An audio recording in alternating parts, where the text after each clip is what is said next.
In today's video, I'll explain why so many retirees end up richer than they think and why you may be leaving the workforce too late. Over many years helping retirees navigate the complexities of retirement, I've seen how difficult it can be to determine when you're financially ready to commit to retirement. And the truth is, for many retirees, savings isn't the problem. That's why in this video, we'll break down the real retirement dilemmas that prevent people from making the jump, and why for many of you, the numbers show that you're in better shape than you realize. I've worked with clients who on paper have everything they need to retire comfortably. I'm talking about, millions of dollars in investments and savings, house paid off, Social Security, pension, and yet they're still afraid to make the jump. And you may be asking, well, why is that? And the truth is that, retirement isn't just about the numbers, right? For a lot of people, there are psychological barriers, and these can be just as challenging as the financial ones. So that's why in today's video, what we're going to cover are, number one, the most common retirement dilemmas, and then the reasons why people will put off retirement for too long. Number two, we're going to go into why you're likely to retire richer than you think. So you want to stick around for that part, because even if you don't have millions of dollars like the person I mentioned earlier in the video, you may still be in a much stronger position than you think you are. And then finally, we'll outline the steps you can take to overcome these common dilemmas and fears. So first, let's jump into the reasons. And the reason number one is the fear of the unknown. We know from psychology that a lot of people just don't make changes because they're scared of the unknown, right? You have no idea what's actually going to happen, and it's just easier to kind of default to, doing what you've always done, right? These unknowns create sort of a paralyzing fear that's going to keep you tethered to your work. Reason number two is something that comes from behavioral psychology, and, it's something that they actually demonstrate through experiments, and that is something called the status quo bias. So we've had lots of studies that show that humans have this natural tendency to prefer the familiar, even when change might be better, and that's what they call the status quo bias. So I'll kind of break down a pretty famous experiment for you guys that was conducted in the 1980s, although there's lots of others.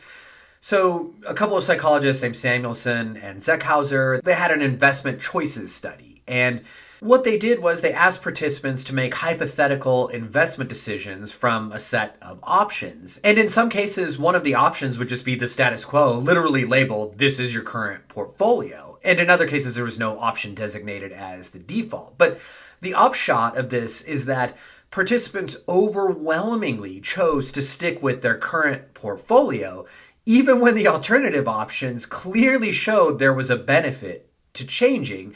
And then when they compared with a choice of having no default, right? So, let's say that your current portfolio wasn't part of this, there was no default option.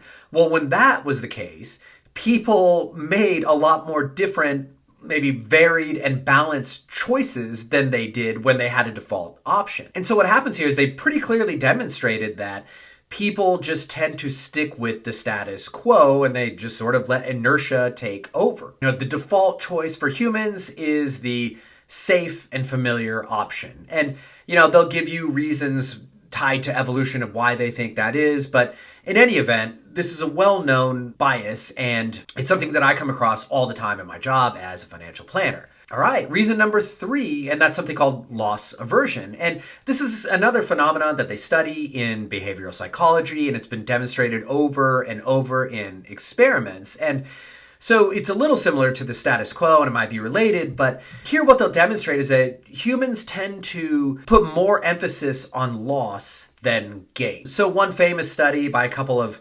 psychologists named Kahneman and Tversky is a betting study where they gave somebody, said, hey, you've got $50 and there's a 50% chance that you win 100 and there's a 50% chance that you lose the $50. And simple math shows you that if you play this game over time, your expected outcome is positive $25. We're not going to get into statistics or anything, but trust me, that's the math and it's not that hard.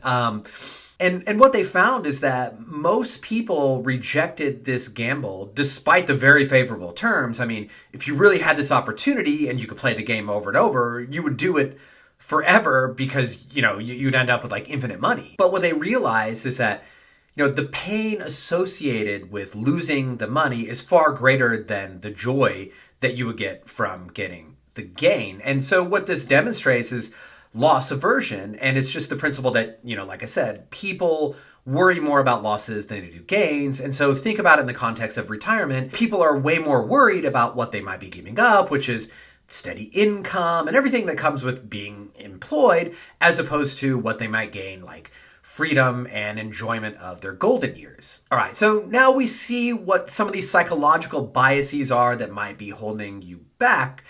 But let's transition into talking about why you shouldn't let these biases hold you back. And a big reason for that is what I mentioned in the intro of the video. You are probably richer than you think. Right? The good news is that most retirees have more wealth and resources than they realize.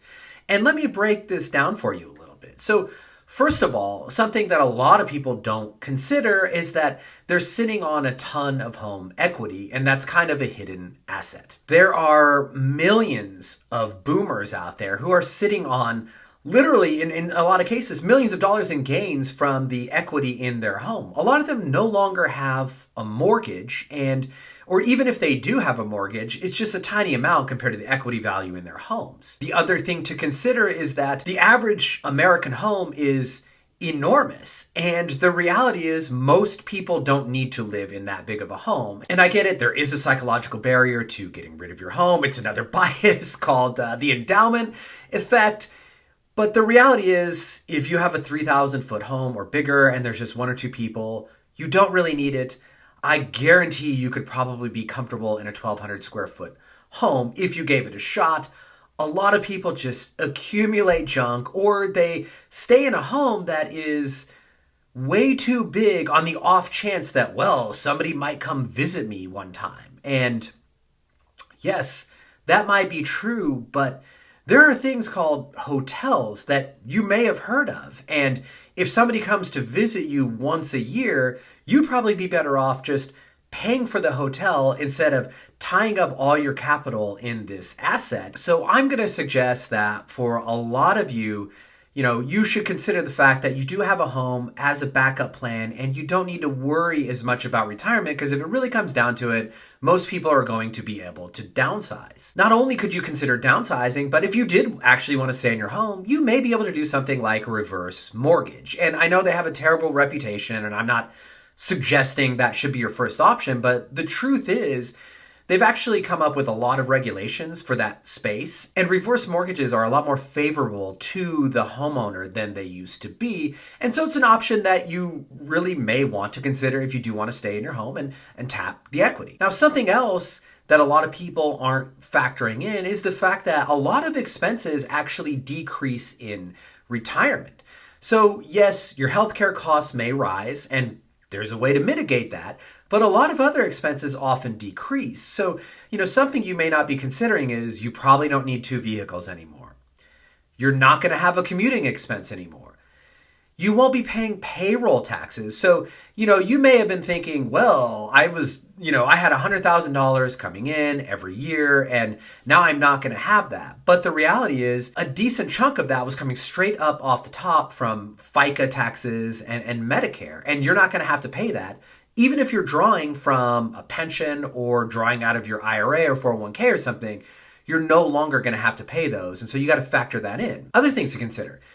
If you're not working anymore, you're not going to have to buy new clothes all the time. You're not going to have as many expensive haircuts. You won't have to go to the dry cleaners with your work clothes anymore. Then something else to factor in is that as you age, you're simply going to slow down. Nobody wants to think about that, but the truth is, if you start to get into your upper 80s, you're just not going to be as mobile. You're not going to be able to take overseas trips probably, and you're not going to go out to eat all the time or have entertainment. The fact of the matter is you're just going to slow down, and that's part of life, and I've seen it again and again. So those are a couple of the reasons why you shouldn't worry as much as you probably are. Now look, if you have no savings, yes, that's not good, but a lot of people, even if you don't have millions and millions of dollars, like I said, there's still more resources that you have that you probably haven't considered. Now, we've looked at what might be holding us back, and we've considered the fact that you probably do have more resources, but now let's transition and talk about, well, what can you do about all of this? So if we want to tackle some of these psychological biases, I think one of the most important questions you can ask is, what happens if I do nothing? And let me frame this. What most people do is they ask the question, okay, what happens if I retire and then I can no longer work and then I won't be able to find a job in this particular field anymore, and on and on and on. And they worry about what will happen if they make this decision. But almost nobody ever thinks about what would happen if I do nothing, but that's an equally important question. And so you may ask that question and you may go, gee, what if I do nothing and now I'm sitting here for 3 more years in a job that is just pure hell. I hate it. Every single day is a suck of my life. And then my health might deteriorate. And then by the time I retire, I've got no good years of health remaining, and then I just die in a few years. So the first thing I suggest is ask that question. What happens if I do nothing? Number 2, understand the numbers, right? And this is where a financial plan comes into place. If you have clear projections for spending, income, risk management, it's going to help give you the confidence you need, along with everything else that we're going to talk about, to kind of make that leap. But again, as I mentioned earlier in the video, it's not the be-all, end-all. Number 3, consider guaranteed income and risk management. So what do I mean by this? Well, what I mean is you might consider, at least with part of your money, buying an annuity. And there are several different kinds. I strongly suggest not getting into a fixed index annuity or any of the really complicated ones, but there are ones called immediate annuities that you just put in a lump sum and they just start paying you a payment back. You can get inflation riders on these things, and you might get a reduced benefit for that, but at least you'll know it'll increase with inflation. There are other annuities, something called a QLAC, the Qualified Longevity Annuity Contract. This one's really cool. If you take money out of your IRA, you can put it in one of these, and it's for longevity. And so you might be, let's say, 65 now, but you won't start getting the income till you're 75. But it'll be quite high, and there's usually an inflation benefit on that. And so this is something that if you're really worried about longevity, you can protect longevity by buying something like this. So I know that a lot of financial advisors hate annuities, and to be honest with you, I don't have an insurance license. I don't sell them. I have no, dog in the hunt to push annuities. But the reality is a lot of people just psychologically will feel better knowing they have guaranteed income. And if that's you, there's nothing wrong with making this choice. And you don't have to put all of your money into an annuity. You may just consider putting part of it, knowing that you're supplementing the income, knowing that you've got a guarantee, and that might help get you off the ledge. Second, you really might actually consume more this way, which is great. One thing that puzzles economists often is that more people don't choose annuities, and then they end up living a, pretty meager lifestyle in retirement because they're afraid to spend down anything. And if you buy an annuity, you basically guarantee consumption and you guarantee some income coming in that hopefully you're going to spend. So that's something to take into consideration. Something else, when I talked about, risk management, would be long-term care insurance. Now, again, these are expensive. There's a lot of things to know about them. But the truth is, if you're worried about healthcare costs, you can sort of mitigate that by buying a long-term care insurance policy. And then that way you'll know, okay, if something does happen, I'm going to be in a good nursing home facility, not in, a Medicaid facility. And, I'm not here to judge people or look down on them if that's the case for you. But, nobody wants that if they can avoid that outcome. And so long-term care might be something to consider. So there you go, right? You might actually be richer than you think. And if what's holding you back is a lot of psychological barriers, there's plenty of ways to get over those. And I hope that some of these suggestions might work for you. And if you're ready to build a retirement plan that does work for you, you can click on the link in the description below to my website and book a complimentary call with me. And we can talk about your situation and find out if there's a way to help you. And don't forget to subscribe for more insights on how to retire comfortably and maximize your wealth. Thanks for watching.